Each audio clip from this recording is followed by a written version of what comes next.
I'm going to read from my novel, In the House Upon the Dirt Between the Lake and the Woods. This is a chapter, maybe like 60 pages into the book. The book's sort of a myth about marriage, narrated by the husband.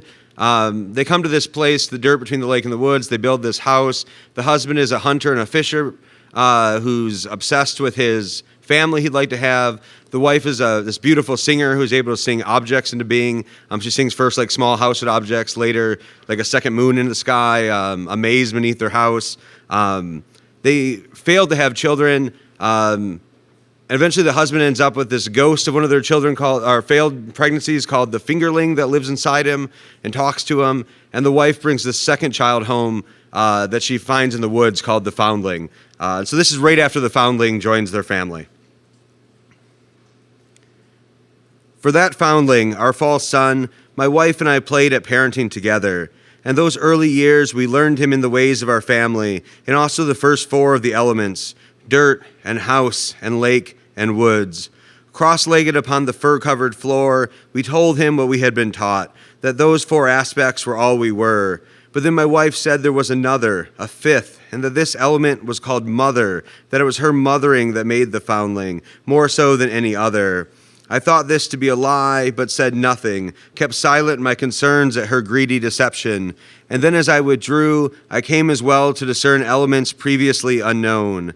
Soon I wished I had spoken of these others first, to position them before her claim, or that I'd had the courage to speak of them after, to displace it. For if mother was an element, then so was father, then so was ghost, then so there were at least 7, a number much increased from what we had earlier believed, from what we had been told to expect, long before our arrival upon the dirt. Over some number of months, a year, 2 years, we taught the foundling to crawl and then to walk, to speak in words and then in phrases. We tried to teach him how to play, but failed, or else I did. At first, I believed the foundling to be possessed by some strange seriousness, some unchildness. But soon I heard through a window his squeals at the tickling of his mother, at her fingers teaching him to feel ticklish. I had never heard this laugh before, had never caused it, no matter how I had thrown the boy into the air, no matter how I caught him just before he crashed, no matter what other roughhouses I taught him, as I myself had been taught.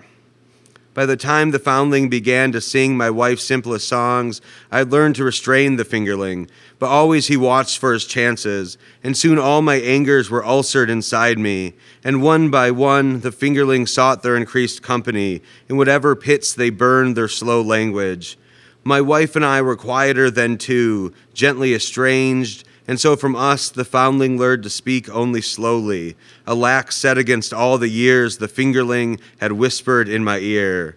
By the time the foundling said his first word, the 2 matched syllables of mother, by then I had been convinced of my ill feelings against him. In the months that passed, he refused to learn any other word, any other but mother, mother, mother, mother.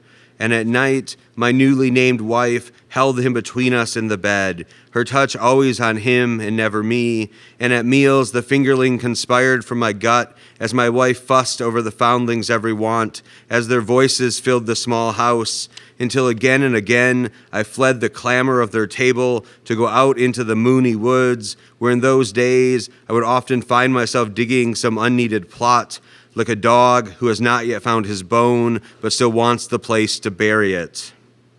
Despite the mystery of his origins, in most ways the foundling was a boy as I had always imagined a boy would be. His learning to walk was followed by a destructive curiosity, where he knocked over the carefully arranged objects of our house, cracking worse our already bare-chipped bowls and also the wife's sung ones, or else endlessly clacking his mother's spoons against one another. Once he could better speak, he began to question every action my wife or I made, his halting sentences querying the origins of fish, the depth of the lake, the sequence of the seasons, and also crying at what he did not understand, we could not explain into kindness, like the first time he watched me strip the hide off a deer or scrape free a fish's scales. Soon the foundling bawled every dusk when I approached the house, even when I came empty-handed. For while it was his mother who cooked for him, he saw only that it was I who fished and trapped, skinned and slaughtered and butchered, and even though he had no trouble sharing in the meals we made, it became my wife he thanked, and me he feared. I dug more holes, and because I could not dig a hole without wanting for something to put in it, for the first time I began to kill what I did not intend to use. In one hole I buried a muskrat, and in another a rabbit, and in another a wrench-necked goose, caught by my own hands after it squawked me away from its clutch of goslings. My wife still maintained her garden, but in those days I also kept one of my own. For every rabbit I took from the woods, I buried 2 more in the clearing made where I'd cut trees for our house, so that others might grow from whence they came, and so they did grow. Except that with each passing season, they returned leaner and lamer, limping where they might before have hopped. It was not just the rabbits who failed, diminished by my poaching. Remember now a mink without its fur, or else this beaver without the squared hatchet of its teeth, gnawing useless at a trunk it had no chance of opening. Remember this duck born with dulled beak, this peacock ill-feathered to attract its mate.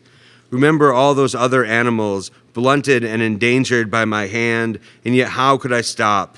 And yet what could I do except to mitigate through their bodies my most recent darkest thoughts, which always required some burial somewhere with something in some hole of my own digging? As the foundling grew, I too changed, hardened into who I would be, and soon I was burying whole deer in 2 shallow graves, stepping down into their holes to snap the lengths of their antlers, or else letting their branches point through the dirt, made accusing knuckles of bone.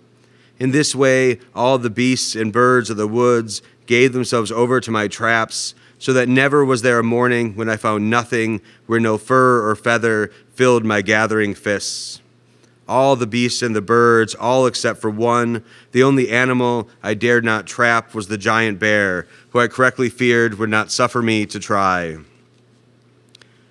Some mornings I arrived at the burying ground to find that the bear had uncovered my plantings, had torn the flesh from off their bones so that it might eat of what I had killed, but not for food, and also to bring back what it did not require.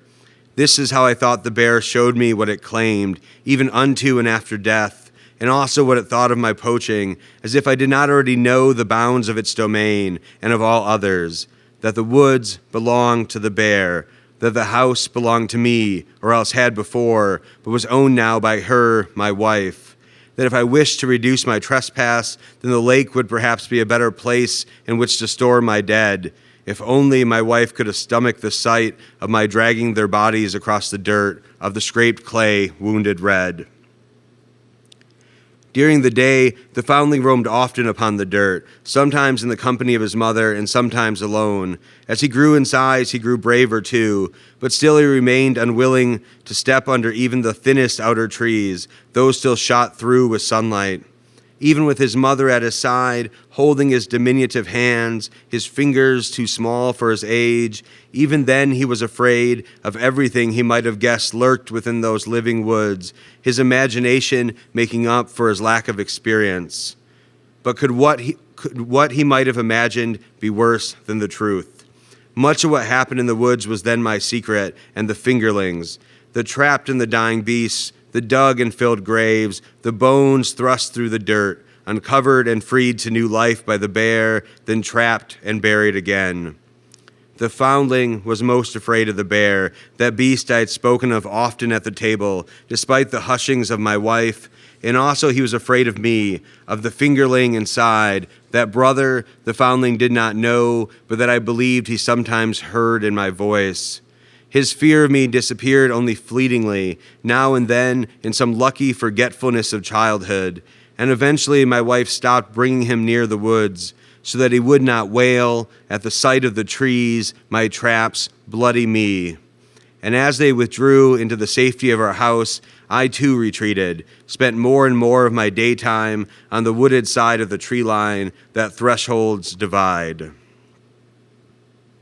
How every day I watched the foundling always choose his mother, how he preferred her lap, her end of the table, her body to curl against, when dreams of the dark woods and the darker cave trembled him awake. How his lisping voice was still better for singing than my rough and rude timbre, and how this too was a realm they shared, to which my talents granted me no entry. How when he wanted a story, he wanted it only from her lips, and so it was her stories that formed him, never mine. How whenever he was not with her, the foundling seemed listless, exhausted, and while she did her chores, he fell asleep in odd places, tucked into a corner of the sitting room, hidden in the shaded hollows between the furniture, or upon a pile of dirty furs ready for the washing, or in the dark slimness of the space under the bed, where I would find him snoring so slowly, balled up, legs tucked below his belly, hands folded beneath his face. And if I tried to shake him awake, he would not stir, not until my wife returned to lull him from his sleep with a song or a soft word. How the eighth element she taught the foundling was called moon, but when the time came, my wife pronounced it moons, as if hers was no copy, but rather some proper and equal addition to what had come before, that original to whose workings we were not then or ever privy. How like his mother, the foundling preferred the meat of the woods to the fish of the lake, so that always I ate alone, even when we ate together. How even if we had not been so slowly separating, even then the fingerling would have kept us apart, his threats against the foundling enough to double my own reluctance, my own inability to father. How I told myself I held back for the boy's safety, but how that was not the whole of the truth, or even the most of it. How by the time the foundling was with us several years, by the time the fingerling had floated within me nearly double that span, how by then I could admit the root of the fracture of our family, of the distance between my wife and I, between me and her son. Despite all my long wants, I had never thought rightly of how to be a parent or a husband, only of possessing a child, of owning a wife.